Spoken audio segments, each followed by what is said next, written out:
আমাদের শহীদ আহত পরিবারের সদস্য যারা আছেন, জুলাই ঐক্যের বিভিন্ন শ্রমিক সংগঠন সবাইকে আজকের সংবাদ সম্মেলনে স্বাগত জানাচ্ছি। আপনারা সবাই জানেন যে একটা ফেসিবাদী সিস্টেম দাঁড়িয়ে টিকে থাকার পিছনে সবগুলো স্টেক হোল্ডার তাদের পিছনে কাজ করে। সেই স্টেক হোল্ডারই একটা বিরাট অংশ আজকে আমরা সচিবালয় তালিকা ইতিমধ্যে প্রকাশ করেছি। এবং এই জুলাই আন্দোলনে যারা সবচেয়ে বেশি নৃশংসতার পরিচয় দিয়েছে যৌথ বাহিনী, আমরা বিশেষত আজকে ম্যাজিস্ট্রেটের তালিকা এখন প্রকাশ করতে যাচ্ছি। আমরা দেখেছি বিগত ফেসিবাদের আমলে এই প্রশাসন ব্যবস্থা কিভাবে ফেসিবাদকে তোষামোদী করে চাটুকারিতা করে জনগণের বিরুদ্ধে দাঁড়িয়েছে। ইভেন মিডিয়ার মধ্যে বিশাল ফেসিবাদের একটা প্রভাব ছিল, সেটা নিশ্চয়ই আপনারা স্বীকার করবেন। ইভেন শেখ হাসিনা নিজেও সেটা স্বীকার করবে যে তার আজকের এই পতনের পিছনে মূল যদি একটা টার্নিং পয়েন্ট হিসাব করা হয়, সেটা কিন্তু হচ্ছে মিডিয়ার যে ফেসিজম চর্চা ছিল সেখান থেকে। একেবারেই যদি আপনারা ঘটনাটা স্মরণে আনেন, যে প্রশ্ন করা হয়েছিল যে চাকরিতে যদি হচ্ছে একজন মুক্তিযোদ্ধা থাকে এবং হচ্ছে একজন রাজাকারের ছেলে থেকে আপনি কাকে চাকরি দিবেন। তো সেখান থেকে কিন্তু হচ্ছে এই আন্দোলনটা বুমেরাং হয়। মানে একজন সাংবাদিক কি পরিমাণ ফেসিবাদী চিন্তা চেতনা লালন করতে পারলে এই ধরনের প্রশ্ন করতে পারে, সেটা আমরা দেখেছি বিগত আমলে। এই সবগুলো বিষয় আমরা স্টাডি করব, শুধুমাত্র হচ্ছে ম্যাজিস্ট্রেট বা সচিবালয় নয়, আরো যতগুলো জায়গা আছে প্রশাসন থেকে শুরু করে সাংস্কৃতিক বিভিন্ন অঙ্গন, সবগুলো জায়গা আমরা জুলাই ঐক্যের পক্ষ থেকে এই কাজগুলো চলমান প্রসেসে রাখবো। ইভেন আমরা এটা প্রশংসা করি যে শুধুমাত্র ফেসিবাদী চর্চায় মিডিয়া ছিল তা না, বরঞ্চ এই জুলাই আন্দোলনকে সাহসী ভাবে জনগণের সামনে বিশেষ সামনে তুলে ধরছে এইরকম দেশের পক্ষে সাংবাদিকও আলহামদুলিল্লাহ আমরা অনেক পেয়েছি। নিশ্চয়ই আমরা বিশ্বাস করি আজকে এখানে আপনাদের মধ্যে অনেকেই দেশের স্বার্থে এবং জনগণের সাথে দেশের এই গণঅভ্যুত্থানকে বিপ্লবে পরিণত করতে এবং এই গণঅভ্যুত্থানকে সার্থক করতে আপনারা নিশ্চয়ই আমাদের পাশে দাঁড়াবেন এবং সহযোগিতা করবেন। আমরা জানি আমরা কি পরিমাণ একটা রিস্ক নিয়ে কি পরিমাণ বিপজ্জনক একটা কাজ আমরা করতে যাচ্ছি, কিন্তু আমরা এই জুলাই গণঅভ্যুত্থানকে কোনো ব্যর্থ হতে দিতে চাই না। সেই জন্য আজকে আমরা এই দুঃসাহসিক একটা কাজ করতে যাচ্ছি। আশা করছি ইনশাআল্লাহ দেশের মানুষকে আমরা সাথে পাবো এবং আপনাদেরকে সাথে নিয়ে আমরা এই কাজগুলোকে সামনে এগিয়ে নিয়ে যাবো। আমরা আমাদের বিপ্লবকে সার্থক করে দেবো ইনশাআল্লাহ। আমি আর কাল বিলম্ব না করে এই জুলাই আন্দোলনের সময় কোন থানায় কোন ম্যাজিস্ট্রেটের আন্ডারে ছিল, কতগুলো গুলি এখানে করা হয়েছে, সবগুলো নথিপত্র আমরা সংগ্রহ করতে পেরেছি। অনেকগুলো থানার ম্যাজিস্ট্রেটের আন্ডারে কতগুলো গুলি হয়েছে সেই তথ্যগুলো আমরা পাইনি। কেন? কারণ হচ্ছে এগুলো মুছে ফেলা হয়েছে বা সেই নথিগুলো সংগ্রহ করা হয়নি। কিন্তু আমরা খুবই সেন্সিটিভ অনেকগুলো অ্যানালাইসিস বা হচ্ছে ইনফরমেশন আমরা এখানে সংগ্রহ করেছি। আমি সেগুলো পেশ করছি আপনাদের সামনে, আবার হচ্ছে সফট কপিটা দিয়ে দেওয়া হবে। জনাব উজ্জ্বল কুমার হালদার, বিজ্ঞ এক্সিকিউটিভ ম্যাজিস্ট্রেট, সিনিয়র সহকারী কমিশনার, জেলা প্রশাসকের কার্যালয়, ঢাকা। ওনার ফোন নাম্বার সহ এখানে দেওয়া আছে। ওনার সাথে ছিলেন 18 তারিখে ল্যান্স নায়ক মুস্তফা এবং 7 রাউন্ড এসএমজি গুলির ছোড়া হয়েছে একটা রাইফেল থেকে সকাল 8টা থেকে দুপুর 1টার মধ্যে যাত্রাবাড়ি এলাকায়। এই ইনফরমেশনটা আমরা এখানে পেয়েছি। তারপরে প্রত্যেকটা এলাকায় কয়টা থেকে কয়টার মধ্যে ওনারা অবস্থান করেছেন এই তালিকাগুলো এখানে আছে। দ্বিতীয়ত জনাব Amit Kumar Saha, executive magistrate, revenue deputy collector, জেলা প্রশাসকের কার্যালয়, ঢাকা। ফোন নাম্বার সহ দেওয়া আছে। 18 তারিখ সকাল 8টা থেকে 6টা রামপুরা এলাকায়, রাত 8টা থেকে সকাল 6টা। হ্যাঁ, রামপুরা এলাকায় 54 রাউন্ড এসএমজি একটা রাইফেল থেকে, আরেকটা রাইফেল থেকে 9 রাউন্ড এসএমজি, আরেকটা রাইফেল থেকে 90 রাউন্ড এসএমজি গুলি ছোড়া হয়েছে। সাথে ছিলেন সহকারী পরিচালক আব্দুল্লাহ আল মাসুম, সুবেদার আব্দুল্লাহ সালাম এবং হচ্ছে হাবিলদার মুজাম্মেল হক।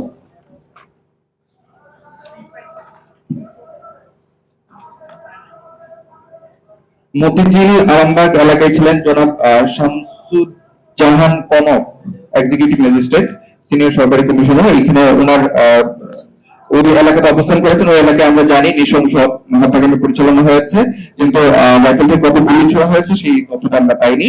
জনাব Sunia Hossain Jisan, executive magistrate, senior সহকারী কমিশনার, জেলা প্রশাসকের কার্যালয়, ঢাকা।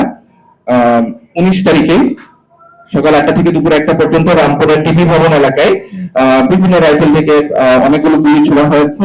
26 রাউন্ড এসএমজি একটা রাইফেল থেকে, আরেকটা রাইফেল থেকে 8 রাউন্ড, 10 রাউন্ড, 3 রাউন্ড এসএমজি বিভিন্ন রাইফেল থেকে এভাবে গুলি ছোড়া হয়েছে। এই তথ্যগুলো আমরা পেয়েছি। সাথে ছিলেন সুবেদার রুহুল আমিন, নায়েক সুবেদার জায়েদ হোসেন, হাবিলদার শফিকুল ইসলাম, হাবিলদার কামাল।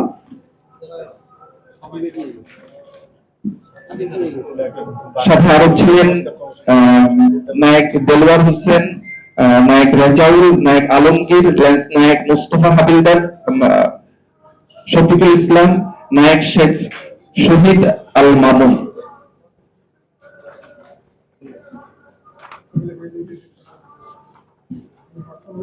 জনাব আফরিন জাহান, এক্সিকিউটিভ ম্যাজিস্ট্রেট, সিনিয়র সহকারী কমিশনার, জেলা প্রশাসকের কার্যালয়, ঢাকা। ফোন নাম্বার এখানে দেওয়া আছে। আমরা আগারগাঁও, মোহাম্মদপুর এই এলাকাগুলোতে উনি দায়িত্বরত ছিলেন এই আন্দোলনের সময়গুলোতে, বিশেষ করে 26 এবং 27 তারিখে ওনার রাইফেল থেকে যে গুলিগুলো ছোড়া হয়েছে সেই নথিপত্রগুলো আমরা পাইনি। জনাব Sharif Mohammad Helal Uddin, executive magistrate, senior সহকারী কমিশনার, জেলা প্রশাসকের কার্যালয়, ঢাকা। 19 তারিখে রামপুরা এলাকায় টিভি ভবন এলাকায় গুলি ছড়েছেন। সাথে ছিলেন লেন্স নায়েক কামাল, সিপাহী সুহেল, সিপাহী আমিনুল, সিপাহী রাব্বি, সিপাহী Zahid, lance naik Mainul Hasan, havildar Mohammad Mukaddis Hossain, naik Faisal Gazi, lieutenant colonel Mohammad Redwanul Islam. বিভিন্ন রাইফেল থেকে 12 round RFL, 7 round RFL, 5 round RFL, এরকম ভাবে বিভিন্ন রাইফেল থেকে অনেকগুলো 29 রাউন্ড এসএমজি, 17 রাউন্ড এসএমজি বিভিন্ন রাইফেল থেকে এরকম গুলি ছোড়া হয়েছে। এই তথ্যগুলো আমরা সংগ্রহ করতে পেরেছি।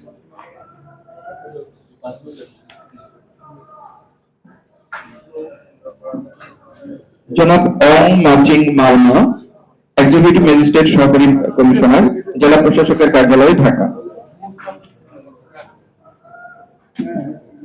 তারপরে জনাব সায়েম ইমরান, প্রাক্তন এক্সিকিউটিভ ম্যাজিস্ট্রেট, সহকারী কমিশনার, জেলা প্রশাসকের কার্যালয়, ঢাকা। বর্তমানে তিনি ধনবাড়ি টাঙ্গাইলের এসিলেন্ট হিসেবে কর্মরত আছেন। জনাব সায়েম ইমরান বর্তমানে ধনবাড়ি টাঙ্গাইল এসিলেন্ট হিসেবে কর্মরত আছেন। আর আন্দোলনের সময় 18 তারিখে উনি রামপুরা টিভি ভবন এলাকায় ছিলেন। উনার নেতৃত্বে উনার সাথে ছিলেন সুবেদার রুহুল আমিন, নায়েব সুবেদার Javad, havildar Shafiqul, havildar Kamal, naik Rajaul, naik Abu Bakar, lance naik Milton, lance naik Alamin, lance naik Ashraful, lance naik Apel, lance naik Kamal, সিপাহী হামিদুল। বিভিন্ন রাইফেল থেকে 32 রাউন্ড, 30 রাউন্ড, 7 রাউন্ড এরকম করে 90 রাউন্ড পর্যন্ত একটা রাইফেল থেকে গুলি ছোড়া হয়েছে রামপুরা টিভি ভবন এলাকায় 18 তারিখ দুপুর 1টা থেকে রাত 8টা পর্যন্ত এই তথ্য সংগ্রহ করা হয়েছে।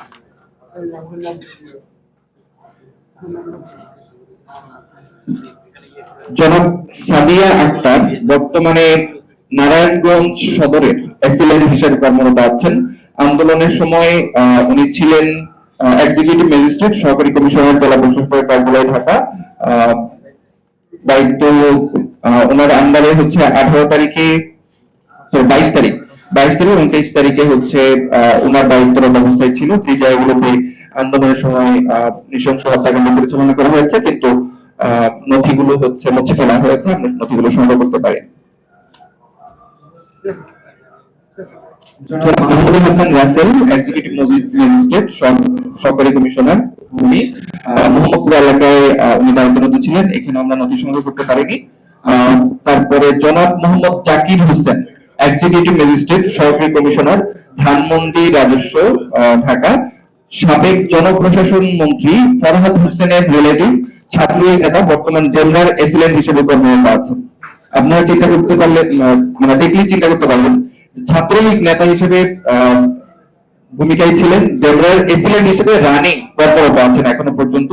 সাবেক জনপ্রশাসন মন্ত্রী ফরহাদ হোসেনের রিলেটিভ, নাম হচ্ছে জনাব জাকির হোসেন, এক্সিকিউটিভ ম্যাজিস্ট্রেট, সহকারী কমিশনার। 19 তারিখে সকাল 8টা থেকে দুপুর 1টা পর্যন্ত রামপুরা টিভি ভবন এলাকায় ওনার নেতৃত্বে গুলি ছোড়া হয়। ওনার সাথে ছিলেন lance naik Milton, lance naik Wajed, lance naik Zahid, lance naik Alamin, lance naik Kamruzzaman, lance naik Raisul, havildar Liaquat Ali, সুবেদার ফরহাদ হোসেন, নায়েক সুবেদার জিয়াউল হক। বিভিন্ন রাইফেল থেকে 18 রাউন্ড, 9 রাউন্ড, 20 রাউন্ড, 49 রাউন্ড করে 2টা রাইফেল থেকে, তারপর ৭৭ রাউন্ড এরকম করে এসএলজি বিভিন্ন পরিমাণের গুলি এখান থেকে ছোড়া হয়েছে।